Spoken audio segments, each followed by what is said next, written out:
Hey, what's going on, guys? It's Jack. Back again to talk about my impressions of the Amirdrassil Raid, which is, of course, the 10.2 raid, and we believe it's going to be the final raid of the Dragonflight expansion.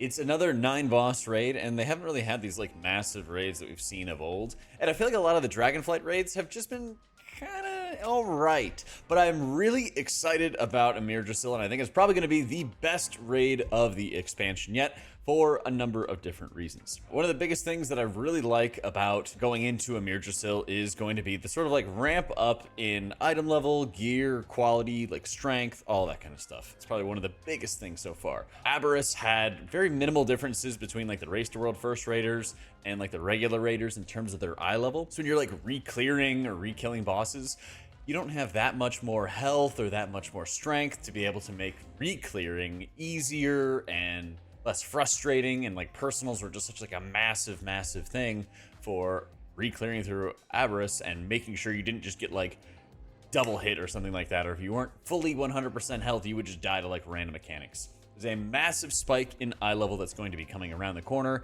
and I think that's only going to help make things more comfortable. There's also a bit of borrowed power with these new helm enchants, which are doing different things for each role. For healers, it's adding more healing and some absorb effect to it, which is also going to get buffed. All of these effects are getting buffed like a month into the raid tier. It's only going to make re-clears easier and less stressful as you're trying to re-kill the boss, and even if you're not playing perfectly like you were on like the first kill. Another big thing I'm looking forward to is kind of like this return to like high quality that we've had. Not to completely dunk on these like Dragonflight raids, but there's just been a few different times where I felt like boss fights that we were testing in PTR just kind of like needed another go around, or they played like a little bit too safely. What we saw out of like Echo of Neltharion was they like completely revamped the fight, tried to be able to get this like void madness kind of theme down pat with some of like the mind control effects that they had. And it was just like really annoying, and it was like almost like you were forced to like walk through sand or something to get through each stage of the fight. You couldn't really like go faster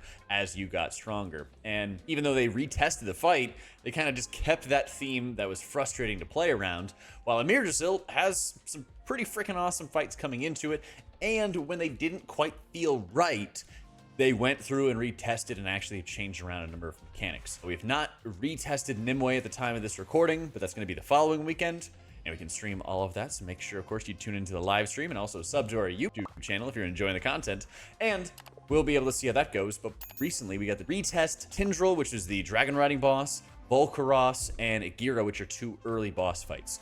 And all 3 of them felt so much better and so much more fluid, really, to be able to test. One of the big things with Igira is that you're able to start working towards how you want to deal with each mechanic. So basically go into an intermission phase, and there's going to be 3 different sort of like weapons that you can empower, and then she'll pick them up and then actually start using them against you. And it lets you have the choice of how you'd like to play the boss. Now, it's the second boss fight, and there's going to be like easy strategies and whatnot. But the fact that something like that can evolve over time as you get stronger, as you increase in item level, as you can kind of see how good your raid is at dealing with certain mechanics, then it'll allow you to see which ones you want to burn first with more cooldowns, healer mana, you know, battle reses. If you needed to res Jimmy, who just really messes up this mechanic all the time, you have that option to it. And I really love a lot of boss fights like this that allow you to have that freedom of choice. Volcoross. This is kind of an interesting fight on 2 occasions, because one, it's kind of like Teros or Skolex from Sepulchre, where it's going to be like the week 1, almost like DPS check on Mythic. The guilds that can get past this, the guilds that cannot, will be pretty interesting to see, as always. But it also is splitting your raid in half, and I really like a lot of fights. Well, I really like some fights where you can split the raid in half, and then it's basically like 10-man raiding again, where you have 2 healers working together, coordinating how they're using their cooldowns and how they're playing together. But the beginning of the fight and the end of the fight, you're actually playing together as a full 4-man team.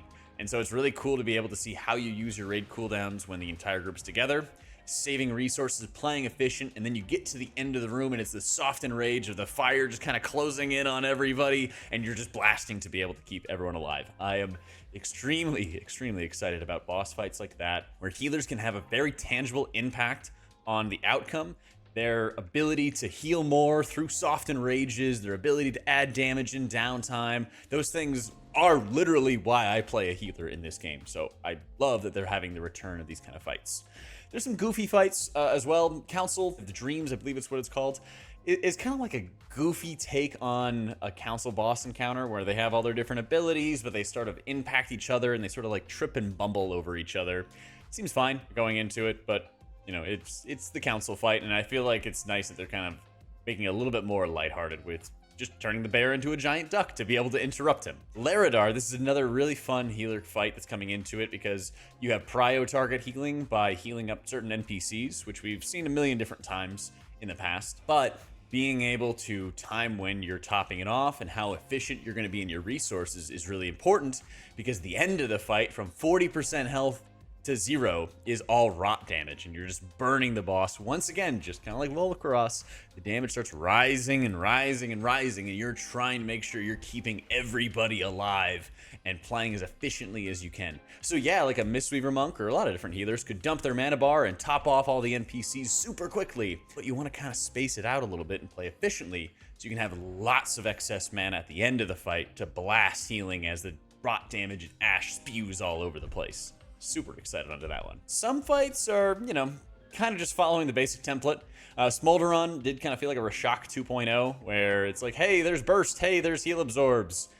But, you know, you get a little bit of a HPS increase in intermission phases, so, like, that's kind of neat. It was alright. I didn't think it was particularly inventive. Maybe I'll feel differently when we actually go into, like, the live game, because you also have to keep in mind our scaling's kind of weird.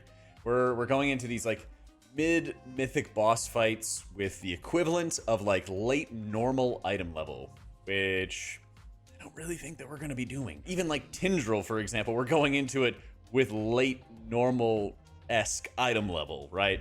And yeah, maybe the world first team will have that, but I would imagine they would have even better than that going into Mythic, right? With all the splits that they have access to. So I think the scaling's really weird, and that is maybe one of my big concerns. But mechanically, I love a lot of these fights. I'm actually really excited. Tindral, you might look at this, and I guarantee you the second you look at this, you're like, why the hell? There's so many mechanics going on in this, but everybody has a purpose. And this just kind of gets my brain rolling really well for high-level rating, is that, yeah, there's chaos and craziness, but everybody has a job, and it's really kind of clear as to what your job is, right? You have poison and fire mushrooms that your tanks are just alternating, and whichever one that tank soaks, you're soaking the other one. You know, there's 4 plumes of feathers that the boss is spawning, and 4 players, they're in the exact same spot every single time. You're grabbing those feathers and you're intercepting some really nasty fire orbs that are going to wipe the raid, right? Healers have moments where they need to blast healing, yeah, but there's the difference between AoE blasting healing and then there's a need for prio target healing, because some players are being debuffed and taking crazy ticking damage while there's AoE damage happening, and they need to be spot healed to stay alive. And then you're alternating your dispels to put out more AoE damage onto the raid, and you're trying to do it fast before the other root mechanics are coming out. And so it's a lot of control where everybody has a lot of responsibilities to sort of take part in on a mythic difficulty, which, again, might be a guild breaker, but it's also the second to last boss of the raid, which might be the last raid of the expansion. So yeah, it might actually take a while to kill for teams. That's kind of understandable. But also, the way that they can nerf these fights is kind of just straightforward. They could add a lesser debuff. They could add a little bit less responsibility, making it easier to be able to kill off the roots. Things like that, right? Where, yeah, you don't have to be some crazy Giga Raider to be able to go after Cutting Edge. Now, we don't exactly know how Fyrakk is going to be playing, because we just have the Dungeon Journal on hand, so I won't speculate too terribly much. When they said it was going to be similar to Sarkareth, where you're constantly being engaged, that really spoke to me a lot, because while I liked the number of BFA end bosses for healing in some phases, they really, like, gummed them up a lot with how much lore and sort of like tedious nature that many of them had. Shadowlands is also very similar. They're like chains phases that you would have on like Sylvanas, or the end of phase 1 with Sylvanas, where you're kind of just running all over the place doing not much, kind of burning time. I was not a fan of. Going and playing like catch with your buddies at the beginning of Cahoon, I was not a fan of. Like things like that. And so this sort of new age of raiding where people are, there might be a lot of mechanics, there might be a lot of craziness to it, but everything sort of has a purpose, and you're not just kind of sitting around doing nothing, right? You're dragon riding and trying to get to the location of Tindral's next platform as fast as you possibly can for a reason, not just like waiting for the next phase to spawn, or walking across the next set of chains as the ads are just sitting there watching you politely, right? Silly stuff like that. So I'm really excited about the Amirdrassil Raid. I'm very hopeful that it's going to be fun for healing. I'm hoping that at least Larodar, if not a couple others, maybe like Smolderon as well, could be 5 heal fights. I really hope that they are going to be 5 heal fights. I'm looking forward to it. I am very much looking forward to getting out of the Abyss raid zone. I'm very much looking forward to sort of like a, a new wave of raid healing to be able to come about. The additional item level that we're getting. Some negatives, I'll say. Trinkets looking kind of lame. I'm not a huge fan of them. They're kind of just stat sticks that we have access to. The ones that do some healing are kind of just auto healer trinkets, like the Blossom, which will be, you know, okay.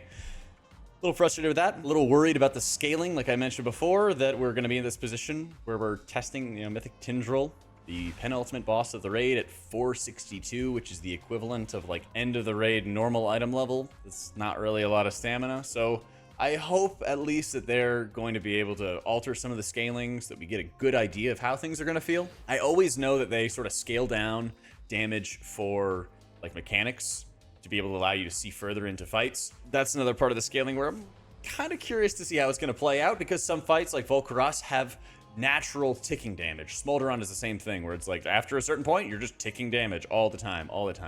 But how much is that ticking damage going to be part of the overall versus this burst of damage, right? That's my primary fear. One of the things they addressed way back in the day in like N'Zoth is they like quadrupled the amount of ticking damage from PTR testing to live, right? And again, it's not unheard of, but that was one I really remember because I was testing it on the PTR and I was just like, this fight sucks. I'm just so bored. There's nothing to do. And then it was one of my favorite fights to heal of the expansion. So I always try to like stress that to people that, yeah, just because there's not much ticking damage now doesn't actually guarantee that there won't be much in the future.